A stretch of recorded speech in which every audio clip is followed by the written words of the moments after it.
Hello, everyone. Welcome to Live Spring. Hope you're doing very, very well. Please do well to subscribe to our channel if you haven't, please. And also like and share our video so that someone out there can be blessed. And leave a comment. Very, very important. Tell us what you think about each of the topic. You can also share your testimony. Very important. With that being said, let's dive into today's topic. Today we will be looking at stewardship, servant of God. And our text is taken from Matthew chapter 24, verse 45 to 51. Matthew 24, 45 to 51. Now, who is a steward? A steward, according to Wikipedia, is an official appointed by the legal ruling monarch to represent them in a country and who may have a mandate to govern it in their name.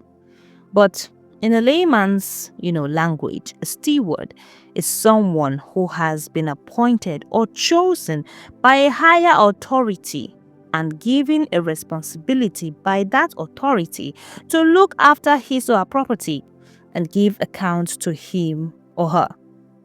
So when you hear the word steward or stewardship, what should come to your mind? It's basically servanthood. One that has been called to serve and to give account at the end of his service.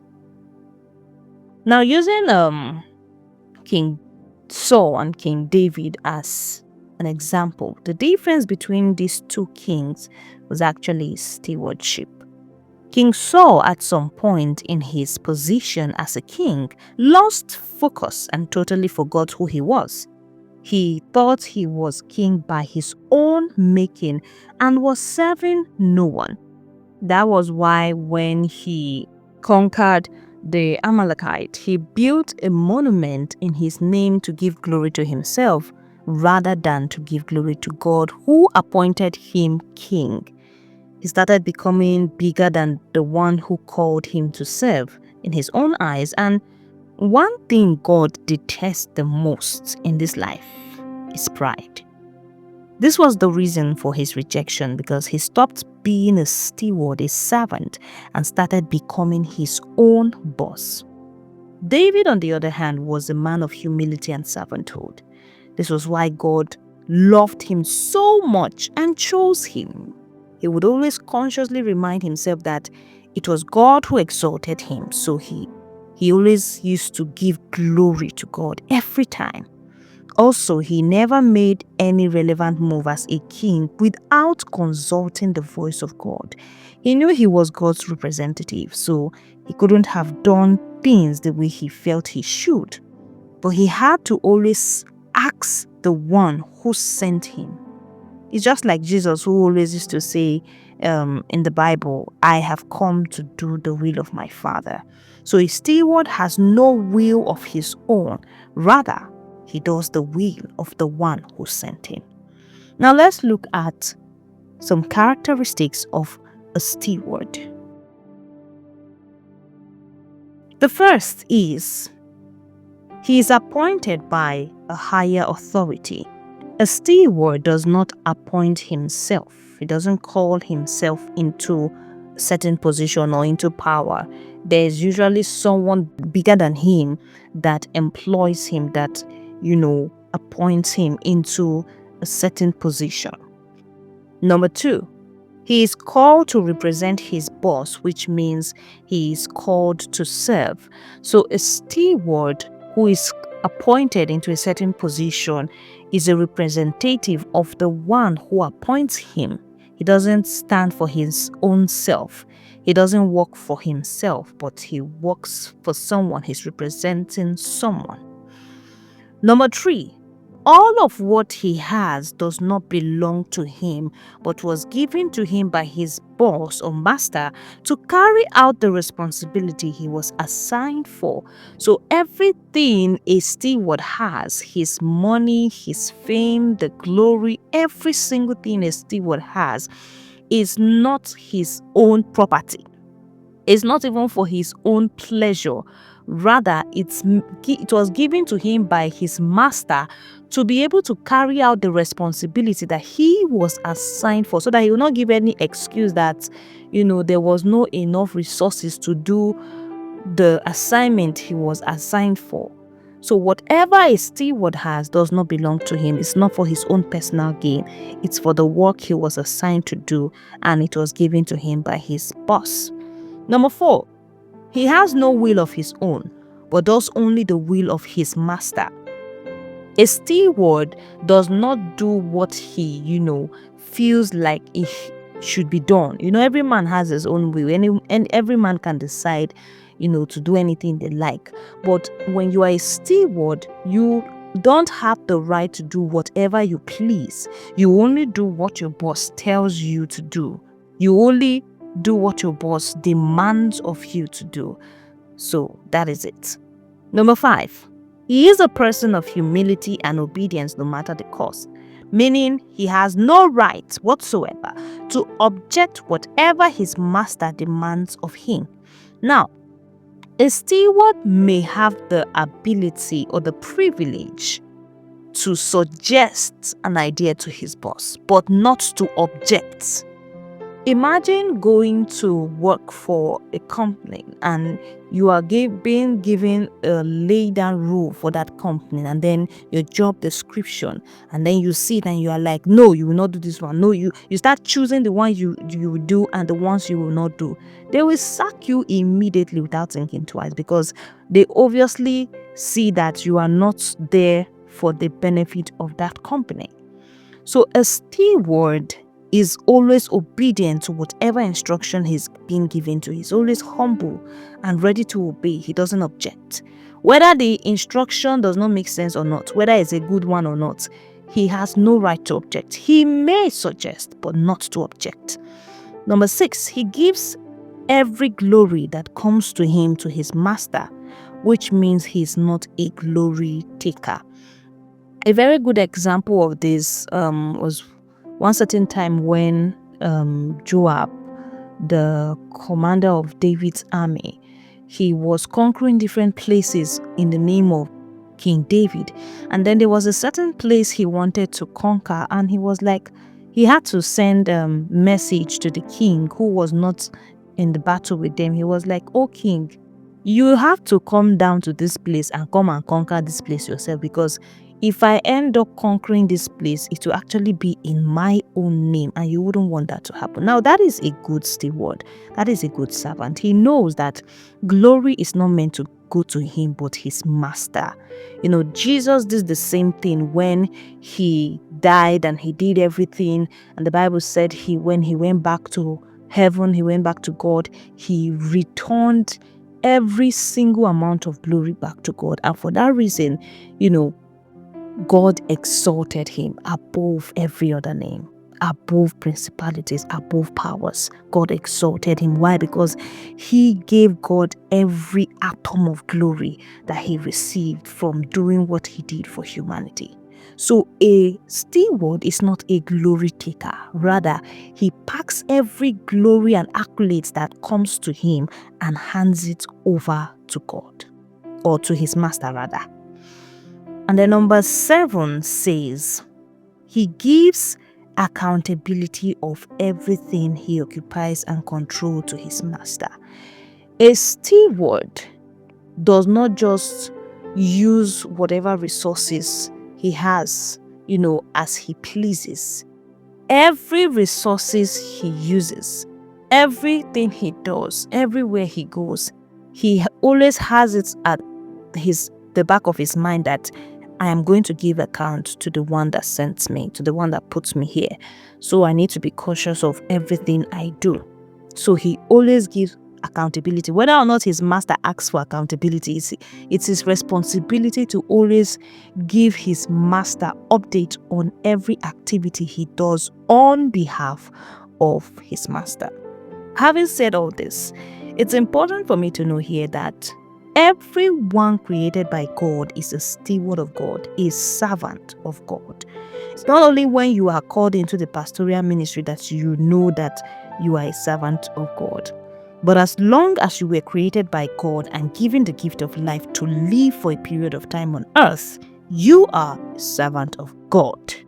Because you were carefully created by God, given His life, and appointed a certain purpose to fulfill here on earth as God's representative. And at the end of your life, you will give accountability whether you like it or not. So while you are living your life as a man or a woman, live it with the consciousness of being a servant who will give account. Don't just live your life as though you made yourself and brought yourself to the earth. No.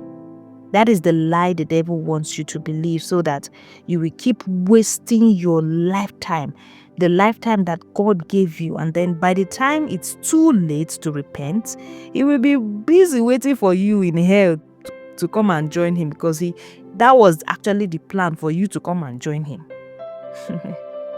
So let's look at our Bible verse, Matthew 24, verse 45 to 51.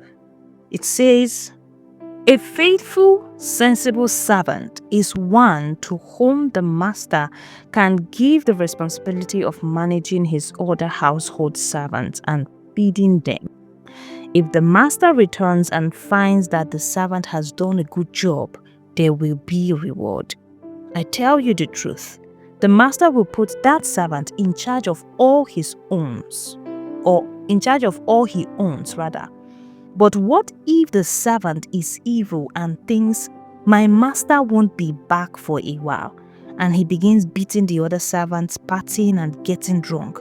The master will return unannounced and unexpected, and he will cut the servant to pieces and assign him a place with the hypocrites.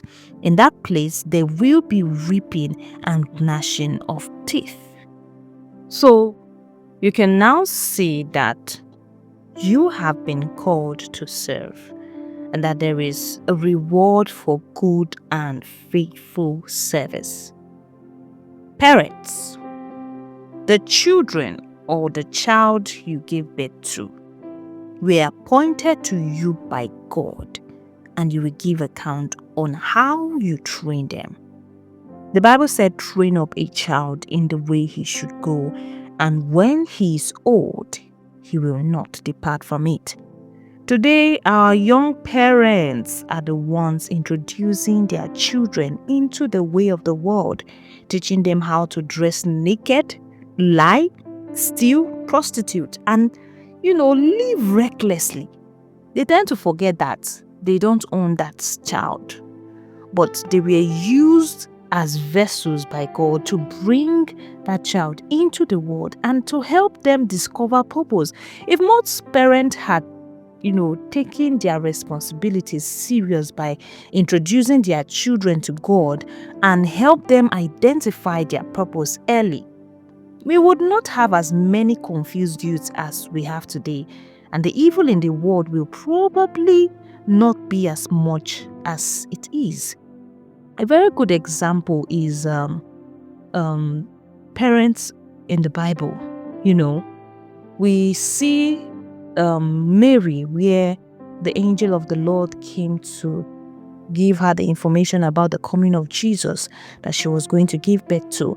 And then he told her about the destiny of the child, Jesus, and the instructions, the things that she should do when the child comes.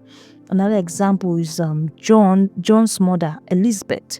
The angel gave instructions to the father that he should not drink this, he should not cut his hair, he should not do that one. Another person was Samson.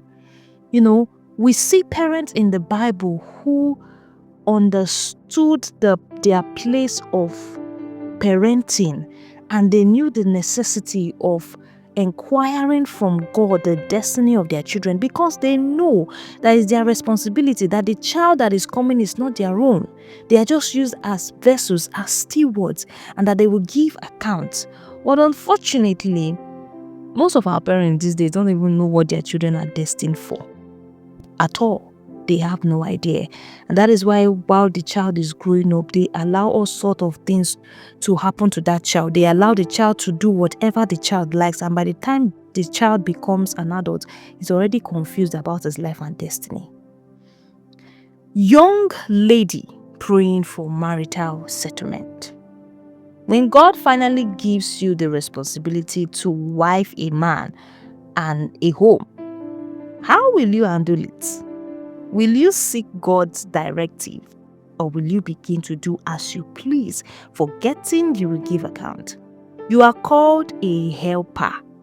Are you helping the man to fulfill his purpose, or are you destroying and making his life miserable with your bad character? Are you helping your children grow the right way, or are you inculcating in them worldly lifestyles? Some mothers live their lives on TikTok these days. They do all sorts of things on social media that are very ungodly and are even teaching their children the same lifestyle. There was a day I came across a video on social media of a mother who took her baby. That girl should just be 3 years old. She shouldn't be more than 3 years old. That was how little that baby was. And this mother took that baby to the salon with her. They fixed frontals, woman hair frontals for this baby. Long one, bone straight. And then fixed eyelash, long one for this small baby. And even, put nails for the girl. And I was wondering, what is happening? Like, what was the mother thinking? And she was bold. She was smiling, showcasing the girl on social media, videoing it down. She was, even the people that even fixed those things on her, I was wondering, were they not asking questions? How did they even allow themselves to find themselves in that kind of situation? Like, it was just so absurd. Another experience, this one happened in my church because I'm a children teacher in my church. And there's this particular family. They have, as of that time, they had 2 children, a boy and a girl. Quite young. I think the boy should be around 4 years, and then the girl should be like 5, 6. Anytime they come to church, I always used to see makeup on these children's face, both the boy and the girl. And when I say makeup, I mean makeup. Like, the mother would take her time to paint the daughter's face with lipstick. I'm not talking of lip gloss, so maybe all those colorless lip gloss or this. No, I'm talking of real colored, strong colored lipstick. And not only will she rub the girl, she also rub the boy. And I'm wondering, what is happening? What are you planning to achieve by doing this to these children at this age, especially the boy? Why will you even be rubbing a boy lipstick? As what now? When that boy grows up and starts misbehaving and acting weird, the parents will start wondering where the child got that attitude from.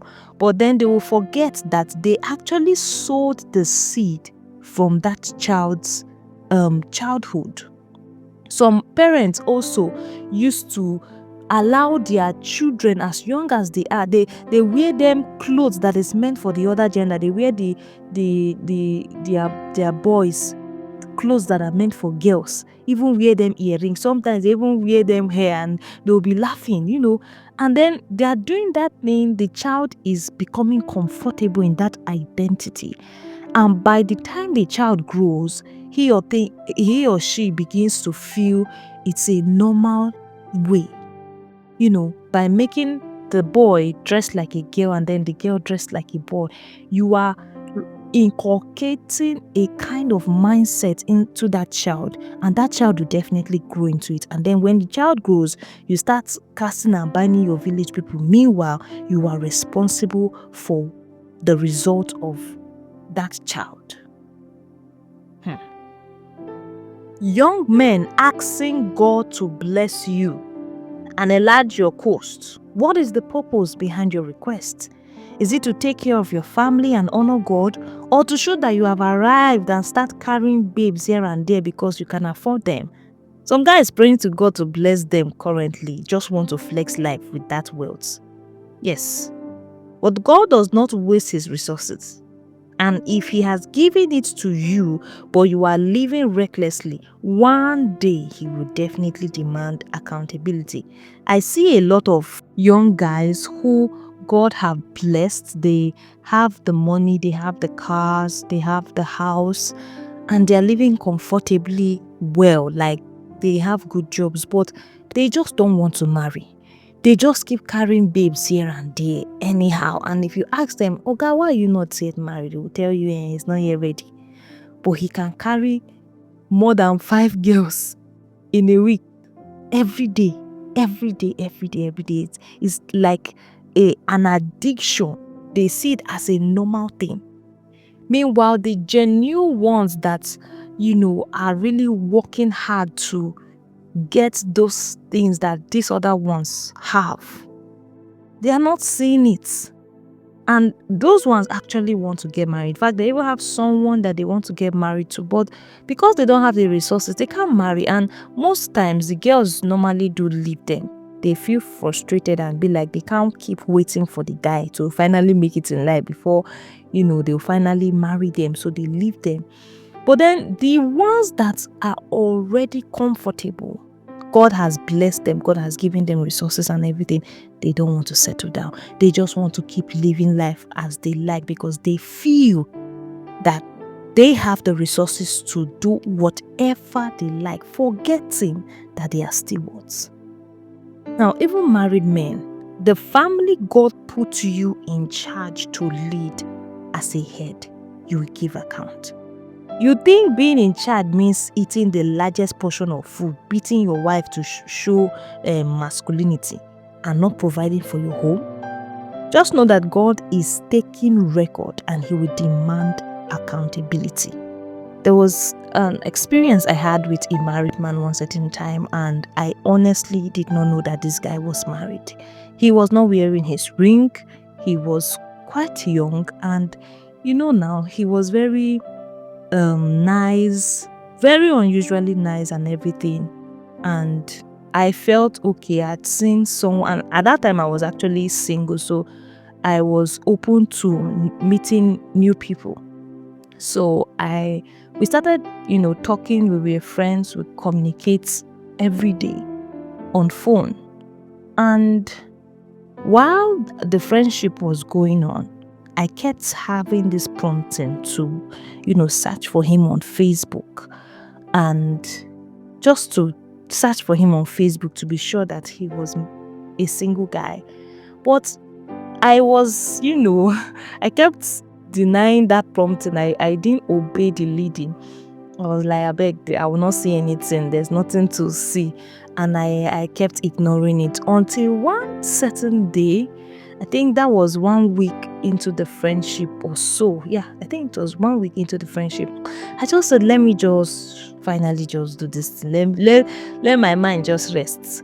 And then the moment I searched for this guy's name on Facebook, his name appeared once. I didn't even stress myself. The thing just appeared once, and I clicked on his account. Lo and behold, I saw family picture. I saw his beautiful wife, his little baby boy, and his baby girl. 2 children, beautiful children. And I was confused. I was angry. I was feeling so many things at the same time. You would not believe that when I confronted this young man about it, it was like, I wanted to tell you, even though you saw it, my wife is misbehaving these days. I'm even planning to end the marriage, blah, blah, blah, blah, blah. He was just saying all sort of disgusting things that was adding to my anger. I was like, yo, man, you're not even thinking about your children. You are just blabbing whatever comes out of your mouth because I caught you. Like, why? How is it that someone will take somebody's daughter to the altar of God and make a vow, a covenant to her in the presence of God, and then how many years into the marriage, you start doing as you please because you felt you were just talking on the altar that day?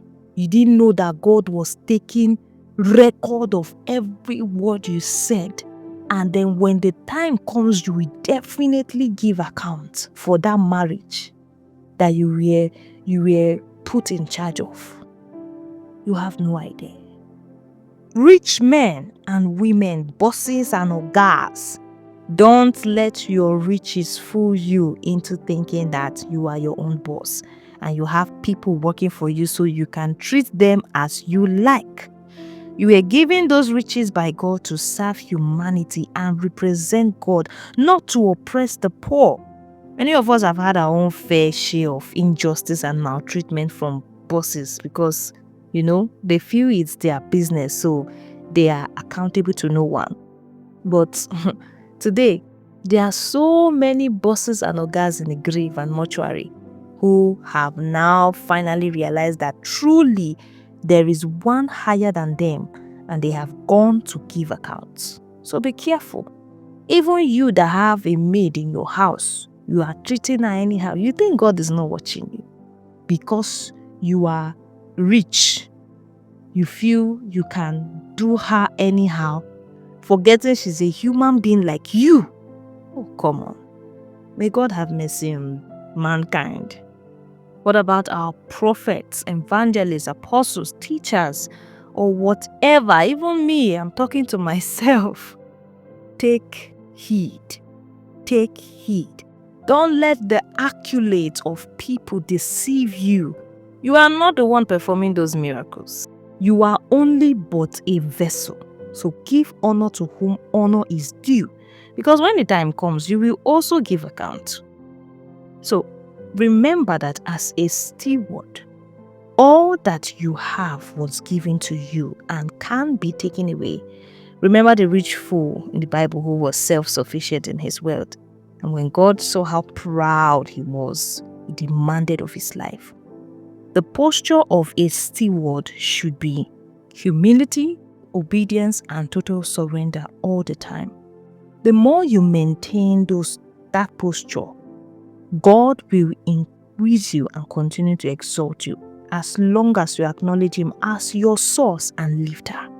Strive to please God in all you do as a person, because one day, just one day, you will definitely give account. My message recommendation for today's topic is The Mystery of Financial Stewardship by Apostle Arome Osai. The Mystery of Financial Stewardship by Apostle Arome Osai. I hope you were blessed by today's teaching, and I hope God has spoken to you. I really hope you learned something today. Please do well to subscribe to this channel so that you can get notifications on every new videos we post, and like and share our videos, please. And also do well to leave a comment in the comment section. Until next time, I remain your humble host, Grace Duru. Bye-bye.